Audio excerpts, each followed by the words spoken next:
Daí, comecei então. Antes de tudo, queria agradecer todo mundo que está participando aí desse momento. Não tenho a menor pretensão de virar blogueiro. A galera tá me zoando aí falando disso.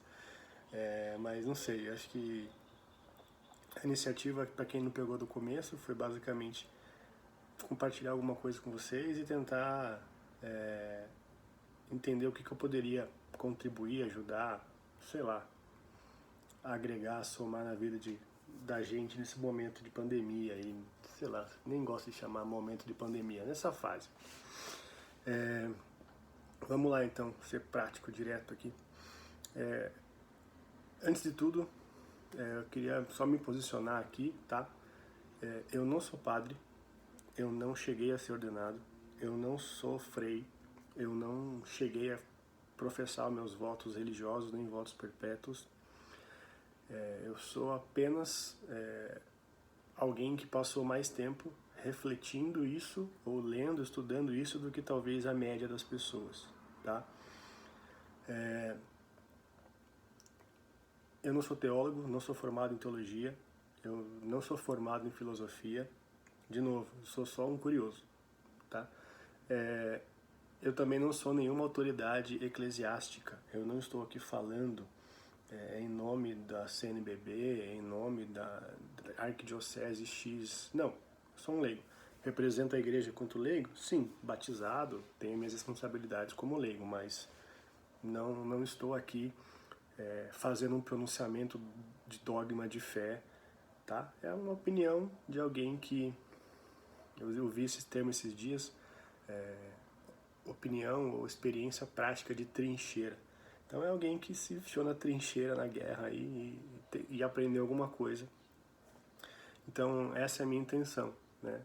Para quem não sabe, então, só para pontuar, sim, eu tive uma experiência de vida religiosa e seminário. Se você não entendeu até agora, eu sou católico. Se isso não está claro, tá? Essa luz aqui que está batendo é o sol, tá? Eu não sou um ser iluminado, nada. Tô na minha casa, trancado. Se passar daqui a pouco o trem vai fazer um puta barulho aqui. Eu falo palavrão, de vez em quando eu tenho que melhorar isso também, minha culpa.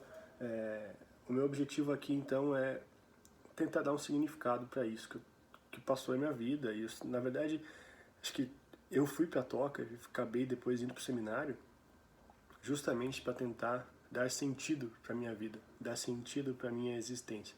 Aquilo que eu coloquei no comecinho dos stories, falando de transcender, né, que é ir além do direita e esquerda, ainda mais hoje em dia que é tudo politizado, direitistas, esquerdistas, é alguém que tentou ir além, né, mergulhar dentro de si e perguntar o que eu sou, o que eu faço.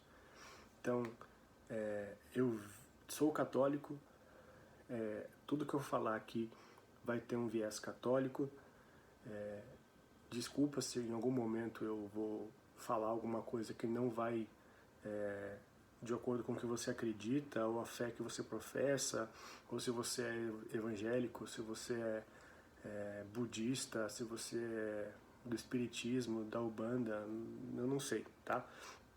Em nenhum momento eu estou tentando ser agressivo ou falar uma coisa como uma verdade que sobrepõe a sua, etc. Não, estou falando a minha visão como católico, tá? Só. E eu também não estou aqui querendo tirar a autoridade de algum padre e ofender alguém. Eu não estou aqui fazendo um desabafo da toca, da época que eu tive lá e as coisas que aconteceram, algumas coisas que eu vi por trás dos panos, ou querendo ofender o padre Roberto, ofender algum irmão da toca. Não, muito pelo contrário, tá? Então se você veio aqui para buscar algum tipo de conteúdo para ofender isso, por favor, não perca seu tempo, nem o meu tempo, tá? Vamos lá então. Para eu fazer isso, na verdade, o que me motivou a pegar e fazer esse vídeo é porque uma pessoa me mandou uma pergunta aqui se eu já tive dúvida, se eu já duvidei da minha fé. E essa pergunta mexeu comigo, cara. Obrigado mesmo por ter me perguntado isso, mas foi tipo direto na minha cara, assim, porque, na verdade, essa dúvida de fé, isso é uma coisa que me acompanha sempre, quando eu fui refletir isso. E ontem à noite, depois que a gente assistiu a missa aqui de casa, e aí literalmente a gente assistiu, né, participar da missa, tá difícil agora, mas assistimos a missa aqui, até do Padre Jair, aqui pertinho, né, na paróquia da Medianeira. Eu fiquei refletindo aqui sobre esse momento de dúvida de fé, fiz relembrar aqui um pouquinho de história, e foi muito bom, cara, foi muito bom, porque a Quinta-feira Santa, então, é o momento onde Jesus agonia, né? A agonia de Jesus no Horto das Oliveiras. Eu não acredito que Jesus duvidou da fé, mas ele sentiu na humanidade dele, que era toda divina, ele sentiu as vezes em que eu duvidei da minha fé, em que você, em que todos nós duvidamos do amor de Deus, e quanto isso seria doloroso ao coração dele. Mas enfim, antes da gente começar então, eu queria só fazer uma oração.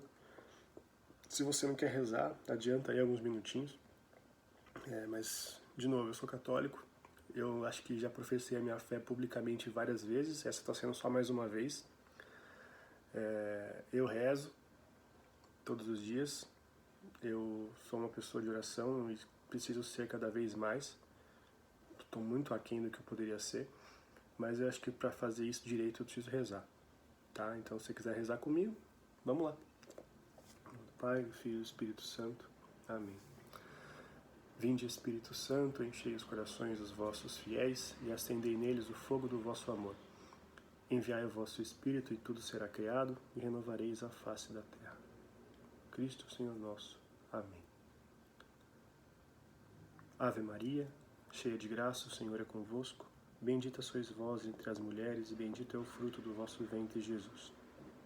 Santa Maria, Mãe de Deus, rogai por nós, pecadores, agora e na hora de nossa morte. Amém. Ave Rainha dos céus, ave dos anjos Senhora, ave raiz, ave porta, da luz do mundo és a aurora. Exulta, ó Virgem tão bela, as outras seguem-te após. Nós te saudamos a Deus e pede a Cristo por nós. Virgem Mãe, ó Maria, bendita seja a tua pureza e eternamente o seja, pois todo um Deus se recreia em tão graciosa beleza.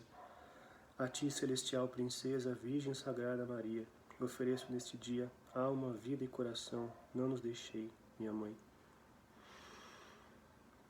Santíssimo Senhor Jesus Cristo, eu te louvo e te agradeço por esse momento, acima de tudo por esse momento de testemunho de fé e ao mesmo tempo de poder falar do Senhor. Não de maneira aberta, vaga, mas falar do Senhor, do relacionamento, da história que eu tenho contigo, uma história de amizade, uma história de momentos difíceis, de momentos muito bons.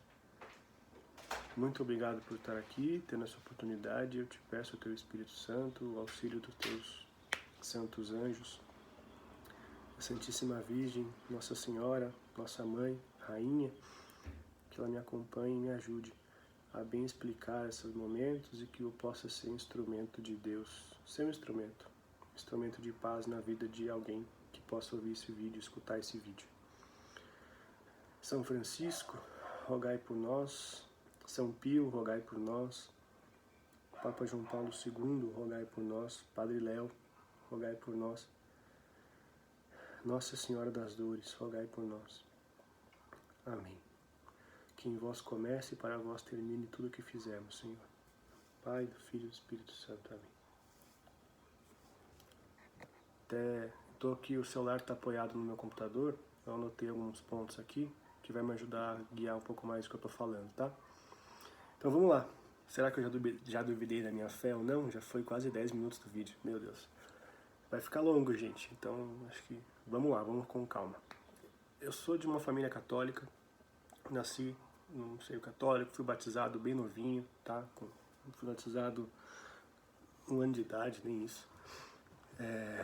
Dia 23 de outubro de 88. Eu nasci em junho, então rapidinho, né?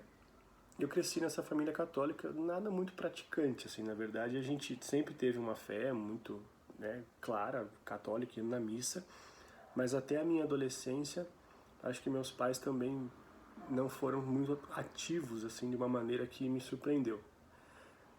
Depende, porque quando criança meus pais participavam de um grupo de equipe de Nossa Senhora, que era grupo de casais, assim, acompanhamento, e eu lembro de dormir na casa de um Frei Roberto, que era, acho que o diretor espiritual da equipe de Nossa Senhora. Por que eu estou falando isso? Porque apesar da minha educação em casa ser católico, eu acho que as primeiras vezes que eu comecei a duvidar da minha fé foi quando eu ia na missa criança. E eu sabia de cor que o padre ia falar, não tinha paciência, eu comecei a entender aquele gesto repetitivo. E depois eu posso falar sobre essas orações repetitivas da igreja e tudo mais. Aliás, se você quiser me fazer um favor durante esse vídeo, toda vez que eu falar alguma coisa aqui, eu falar, viu, anota aí, podem ser pautas depois para outros vídeos. Mas então anota aí, oração repetitiva de católico. Depois você me passa essa lista, por favor.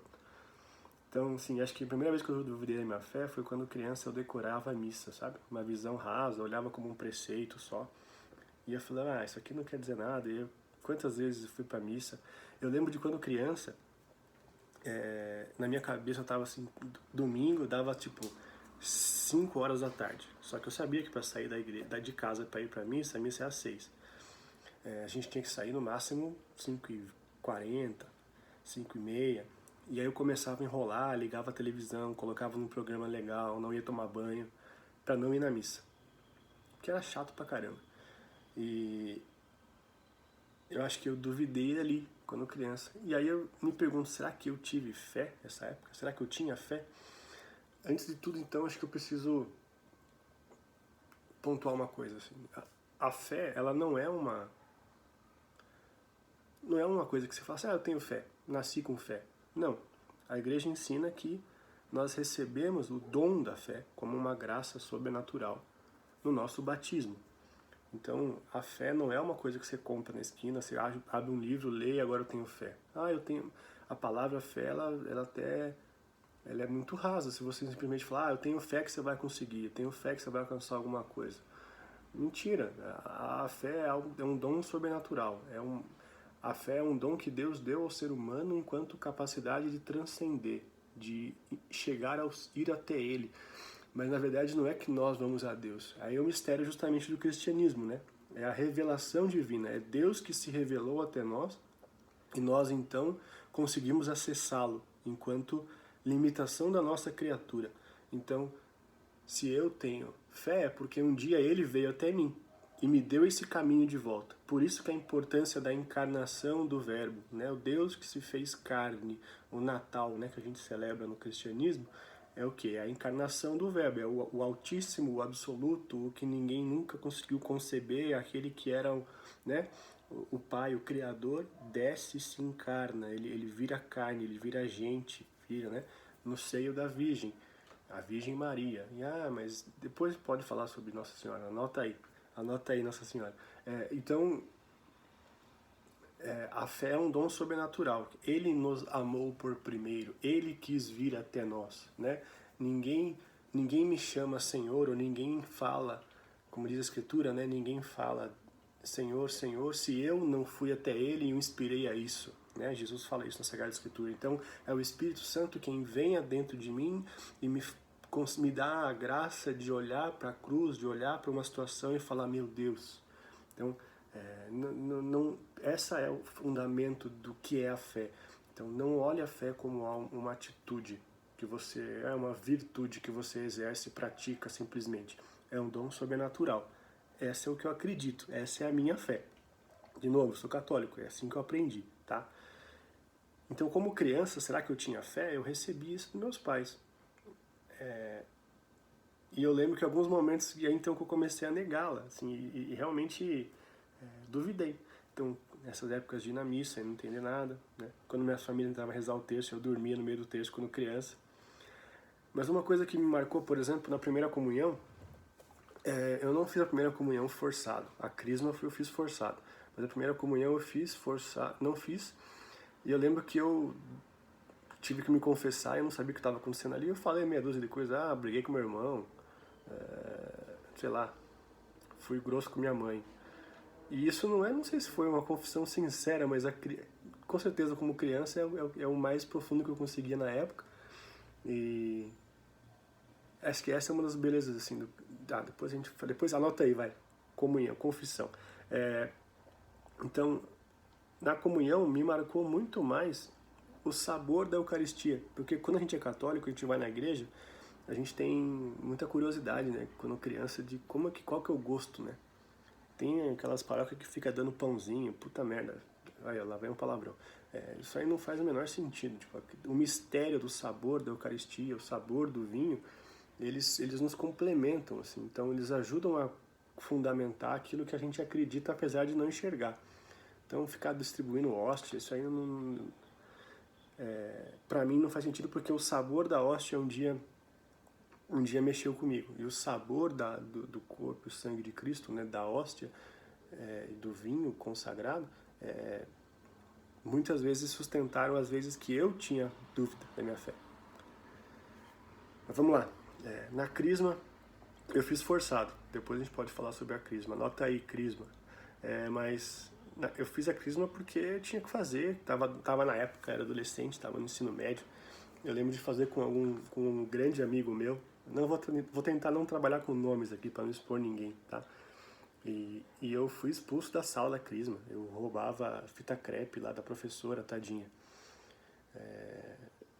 A Igreja Católica, ela é um mistério, assim, porque todas as vezes que eu me deparo com uma tiazinha lá rezando aquela oração decorada, o padre barrigudo, tem uma coisa que tem, é padre barrigudo, né? O padre barrigudo, falou o magrão, o padre barrigudo, ou aquela música com aquele tecladinho mal tocado, aquele violão desafinado, eu olho para aquilo e falo, ô Jesus, sério mesmo? Sério mesmo que isso aqui é a igreja? Mas aí quando a gente consegue olhar além daquilo, que as coisas fazem sentido. Então eu duvidei da minha fé e até hoje vou na missa e vejo aquela missa rezada daquele jeito. Quem sou eu para julgar? Quantas vezes eu já me confessei com a forma como o padre reza a missa? Mas isso faz a gente duvidar mesmo. Então a crisma foi forçada, sabe? E teve um episódio que eu me lembro que me marcou, que quando eu tava na crisma, depois a gente ia ter uma viagem no colégio, eu acho que foi a viagem de formatura, do 8ª série, uma coisa assim, ou do terceirão, não lembro. E uma amiga minha que fazia crisma comigo, acho que ela tava doente, com febre, e eu não sei se nesse episódio ela tava doente com febre ou se tinha acontecido alguma coisa muito pessoal dela, a perda de alguém, um ente querido. E eu lembro que porque eu fazia crisma com ela, a mãe dela veio me conversar comigo na porta do ônibus, assim, quando eu tava para entrar pra viagem do colégio. E ela veio, João, cuida dela. Mas assim, eu nunca tinha falado com a mãe dela. E eu senti que ela me deu a responsabilidade de cuidar da filha dela naquele momento, pelo simples fato de fazer crisma com ela. E aquilo caiu como um peso, assim, eu falei, nossa, tá bom, né? Isso marcou, assim, eu tô construindo um raciocínio aqui, tá, gente? Não tô simplesmente partilhando as coisas por partilhar, tá? E aí, por que eu falei isso? Porque no meu ensino médio, eu duvidei da minha fé várias vezes. E eu lembro de ter rezado mesmo, no ensino médio, especificamente 3 vezes. Eu não estou falando aqui de orações decoradas ou orações que não fazem sentido. Estou falando daquela oração que eu lembro e que eu quis colocar todo o sentido e realmente falar com o homem lá. Eu não estou falando aqui de obrigado Jesus pelo meu almoço, amém. Não, estou falando de uma oração sincera, sabe? Que vem aqui de dentro.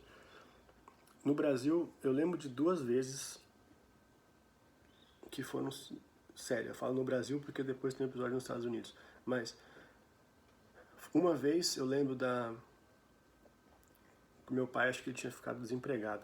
E a gente estava considerando seriamente voltar para São Paulo. Eu sou nascido em São Paulo, moro em Curitiba, mas eu fui criado em Curitiba. e meu pai estava viajando muito, trabalho e tal, e aí realmente a nossa família começou a conversar sobre voltar para São Paulo e voltar para perto de casa e tal. E, e eu, na época do ensino médio, né, você vai perder todos os seus amigos, perder as suas amizades e tal. E eu fiquei refletindo aquilo, assim. E eu lembro que na época não me pareceu tão ruim, não, sair de Curitiba e voltar para São Paulo, porque eu lembro que eu refletia sobre uma oportunidade de recomeçar. E aí eu falava, mas recomeçar? Tipo, eu tinha uma dúvida no ensino médio dentro de mim que era: e se eu pudesse recomeçar sendo eu mesmo? Parece profundo isso para um adolescente, mas quando a gente olha para o ensino médio é uma merda, né? O bullying, aquela coisa de você viver de aparência. Eu estudava num colégio particular e todo mundo de uniforme, só que assim, o tênis mais bonito, a mochila, depois o celular. E eu sou uma pessoa extremamente visual, tá? Eu tenho memória fotográfica, eu lembro da sua cara, eu não lembro seu nome, eu lembro da sua cara, eu já te vi. Então, pra mim, a casca, a aparência, não tô falando, não tô julgando você, mas assim, o que eu vejo marca muito, tá? E isso pra mim me fez olhar pra minha vida e falar assim, que vontade de recomeçar. Eu lembro que eu rezei a isso. Eu rezei e falei, se eu pudesse recomeçar, que seja feita, tipo, Jesus, se eu um dia puder recomeçar e ser eu mesmo, amém. Sei lá, tá? Foi isso que eu rezei na época. E fiz o crisma, forçado, tal, beleza? Aí depois eu lembro que minha família me obrigou a ir num retiro de grupo de jovens. E quando eu falo obrigado, é porque eu realmente não queria, tá? Foi um retiro, quem me acompanha aí, um retiro do Grupo Luz, na Paróquia Espírito Santo, ali no centro de Curitiba.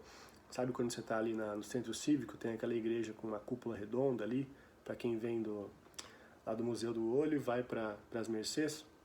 Ali tinha um grupo de jovens e é um retiro. Martim Valverde, se não me engano, foi o cara que escreveu esse retiro, e ele tem uma série de coisas, atividades físicas, assim, um troço maluco, assim, um monte de coisas. Todo retiro de jovens tem aquele mistério, né? Eu já fiz alguns deles, mas nesse retiro especificamente, eu me recordei dessa oração de recomeçar. Fui forçado, o retiro foi maravilhoso, as pessoas que, até se esse vídeo chegar no pessoal do Grupo Luz, eu sou fruto do Grupo Luz também. Eu lembro da Carolzinha, lembro de outras pessoas que foram da minha tribo Benjamin. E eu lembro que no retiro, especificamente, choveu pra cacete, a gente se molhou inteiro lá. Isso, luz não chovendo, luz não é luz, né? Mas aí eu lembro que eu olhei pro céu e tinha um arco-íris. E o arco-íris não era um arco-íris assim, era um arco-íris redondo. Não sei se alguém já viu isso, quando você olha pro sol. Bom dia, amor. A Dani passou aqui agora. Quando você olha pro sol, imagina que tem um arco-íris em volta do sol, tá?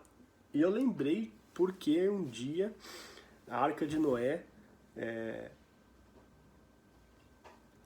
o arco-íris é o símbolo da aliança. Tipo assim, eu lembro que Noé, depois, né, que ele salvou todos os animais e tal, aí ele soltou lá a pombinha voltou com um ramo, e o arco-íris era um sinal da aliança.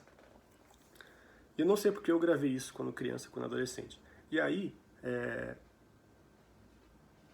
eu lembro que nesse arco-íris, no Luz, eu estava rezando de novo sobre essa oportunidade de recomeçar. E aí eu olhei para o céu e vi esse arco-íris e eu lembrei que seria uma aliança. E ali eu rezei. Então essa foi, acho que, a segunda vez que eu rezei no ensino médio. Rezei de verdade. E ali eu entendi que, poxa, eu queria recomeçar. Depois nos Estados Unidos, foi uma outra vez. Anota aí, falar sobre isso, talvez. Já me perguntaram até, viu? O pessoal dos Estados Unidos vieram me perguntar sobre a experiência que eu tive lá, eu posso falar sobre isso depois. Enfim, como eu estava falando, eu sempre fui uma pessoa muito visual, tá? Muito. Então eu sempre nunca fiquei usando cruz no peito, tá? Eu olhava aquelas pessoas na rua, perdão a palavra, né? Aqueles crentes, cabelo comprido, saia comprida, ou até aquele pessoal aleluiado de renovação carismática com camiseta Exército de Jesus. Eu sempre achei ridículo isso. E até hoje eu não sou o tipo de cara que fica usando roupa assim. Eu já tive a minha época aleluiado, como eu falei, de momento de conversão, de usar roupas assim, até hoje tenho uma camiseta ou outra, mas pra mim o externo sempre falou muito, tá? E quando eu olhava para a igreja e olhava esse monte de imagens, esse monte de camisetas e coisas, aí eu olhava pro padre e aquilo não fazia sentido, eu duvidava, porque, não, cara, isso não pode ser a igreja, isso não pode ser a fé, sabe? Não faz sentido isso. E aí, então, essas imagens mexeram muito comigo, assim, de falar, cara, será que isso é a fé? Será que isso é de fato o que eu acredito? E aí, então, foi onde eu comecei a me perguntar, nessa época, quando eu voltei do retiro, eu lembro que eu me perguntava, será que eu tenho fé? Que eu acredito? Tipo, o que eu recebi dos meus pais quando criança, o que eu recebi dos meus pais quando jovem, sei lá, sou eu quem acredito ou são eles que acreditam por mim? E essa reflexão me fez falar assim, um dia eu vou ter que estudar isso, eu vou ter que falar isso de verdade. Na verdade, eu deveria ter afirmado isso quando eu fiz a crisma, né? Quem faz crisma, na verdade, é a confirmação, né? É você falar, não, eu sou católico mesmo, porra, bater no peito, sou católico, isso aí, é nóis. Não, tipo, uma coisa é você falar isso aqui, é falar aqui, mas se você falar isso de verdade, é diferente. Então, ali eu entendi que eu precisava tomar uma decisão de fé. Só que o exteriorizar a fé, o colocar isso para fora, não fazia parte do meu dia a dia, não fazia parte da minha realidade no colégio. Então, isso sempre foi muito pesado para mim, assim, muito algo que eu tinha vergonha mesmo, sabe? Vergonha de falar, não sou católico. Eu lembro, nunca esqueço uma vez no colégio, na saída do colégio a gente ficava ali na frente, ali na graminha do colégio Dom Bosco, aqui em Curitiba, e um amigo meu, quando ficou sabendo que eu fui no retiro, que eu ia no retiro naquele final de semana, eu não ia sair com meus amigos e tal, ele me perguntou assim, quer dizer que agora você vai ser menininho de Jesus? E aquilo mexeu comigo de um jeito, eu falei, nossa, velho, será que eu vou ser menininho de Jesus? E eu tenho esse amigo até hoje, a gente se fala de vez em quando, e aquilo, eu fiquei com muita vergonha, cara. Eu fiquei com muita vergonha quando ele falou aquilo. Porque eu andava de skate, eu era um moleque de skate, eu andava com o pessoal da minha turma, tinha lá a galera do skate, a galera do basquete, do handebol, sei lá. E eu nunca era da galera do Jesus, sabe? Então eu fiquei com muita vergonha, assim. E aí eu fazia crisma, mas ninguém nunca tinha me dado esse rótulo, sabe? Cara, isso mexeu comigo demais. Eu, não. Que isso, menininho de Jesus? E eu acho que talvez ali eu tenha duvidado da minha fé. Então, tô respondendo, tá? Aí, quando eu fui para os Estados Unidos, já fui para os Estados Unidos 2 vezes na vida só. E das vezes que eu fui, foi para morar lá. Eu nunca fui para passear. Eu sempre fui porque eu tinha que fazer alguma coisa mais importante. Eu não sou uma família... Sou uma família classe média alta, tá bom? Mas hoje, né? Antigamente não. E às vezes que eu tive a oportunidade de ir para os Estados Unidos, é porque meus pais, na verdade, eles moraram nos Estados Unidos. Meu pai foi expatriado de uma empresa multinacional e eu fui feito lá. Minha mãe voltou grávida, acho que 7, 8 meses. Então, os Estados Unidos para mim sempre foi um país que me atraiu porque eu sei que eu fui concebido naquele lugar, né? E aí, no ensino médio, meu pai na época falou, você vai fazer intercâmbio, você vai morar na casa da sua tia, tem uma tia que mora lá até hoje, que ela foi lá na época para visitar minha mãe grávida, acabou ficando. E eu fui para lá para ensino médio, fazer intercâmbio de ensino médio. E pra mim era assim, nossa, né? Imagina, adolescente, colégio particular, vou fazer intercâmbio, né? Então eu era a elite do colégio que estava fazendo intercâmbio, porque nossa, a família, né, vai me mandar para fora e tal. E ali eu fiquei me achando, né? Só que ao mesmo tempo ninguém sabia que eu tava indo para morar com a minha tia, com um dinheirinho contado que meu pai deixou todo mês lá, ó, isso aqui vai ser um dinheiro para ajudar o João Bruno nas despesas que ele tiver. Você vai estudar no colégio da cidade aqui, que é um colégio público. Na época o dólar não tava 5,50. E eu fui para lá para ficar 6 meses. Na verdade, eu nem sabia se eu ia ficar 6 meses. A gente foi para lá, pegou um visto de turista e quando eu passei na alfândega, o cara carimbou 6 meses, que eu sabia, opa, vou ficar 6 meses, então, que eu poderia ficar 3 meses, né? Vou ficar 6 meses. Isso foi do segundo pro terceirão, tá? Aí eu fui pra lá. E é importante eu falar esse momento, porque quando eu só um pouquinho, tá? A gente me mandando mensagem aqui, eu vou ter que deixar o telefone no